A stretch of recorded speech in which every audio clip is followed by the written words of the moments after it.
ये हदीस सुनाने लगा हूँ, हदीस है, हदीस रसूल है।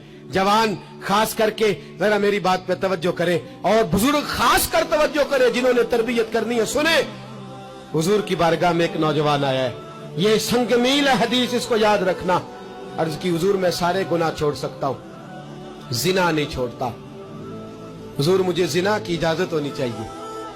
मेरे हबीब ने थपकी दी, बिठा लिया। मैं कहता हूं हुजूर ने गुनाहगारों को मुआशरे से काटा नहीं, उनकी तरबियत फरमाई है, उनकी तरबियत फरमाई है, उनको करीब फरमाया। मेरे हबीब करीम सल्लल्लाहु अलैहि वसल्लम ने फरमाया इधर आ, बैठ जा। बैठ गए।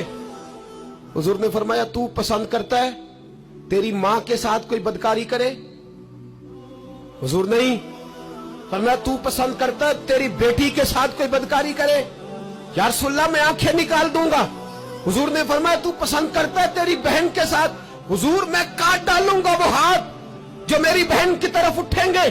फरमाया तू पसंद करता है कि तेरी खाला फूफी ममानी की तरफ कोई ऐसी हरकत करे? हुजूर मैं काट के रख दूंगा उन लोगों को जो बात भी करेंगे। मेरे हबीब ने फरमाया अच्छा, जिसके साथ तू बदकारी की इजाजत मांग रहा है वो किसी की मां नहीं लगती, वो किसी की बहन नहीं लगती, वो किसी की बेटी नहीं होगी? याद रखे, मुल्ला जलालुद्दीन रूमी 1, इमाम गजाली 2, आला हजरत फाजले बरेलवी 3 फरमाते हैं जो गंद के साथ दूसरे घर में ताड़ता है वो अपने घर की खैर मना ले। जो गंदी नजर दूसरों पर रखता है वो अपने घर की खैर मना ले। इसलिए कि जो जुर्म वो किसी के खाते में डालेगा वो सजा बन के उसके घर की तरफ लौटा दिया जाएगा।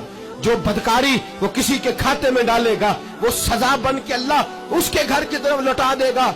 अगर अपने घर को पाक रखना चाहते हो तो दूसरों की तरफ पाक नजर रखनी शुरू कर दो। अगर चाहते हो कि तेरा घर अजीब मामला है ना, बेटे को तो पसंद की शादी की इजाजत है तो बेटी को इजाजत क्यों नहीं? अगर तेरा बेटा पसंद की शादी करेगा तो याद रखना फिर जब किसी की बेटी ये लफ्ज बोलती है फिर इज्जतों के जनाजे निकलते हैं, फिर उरियानी फहाशी का जो है वो कलक लगता है माथे पर। फिर याद रखना चारों जानिब से रुसवाइयां तेरा नसीबा होती है।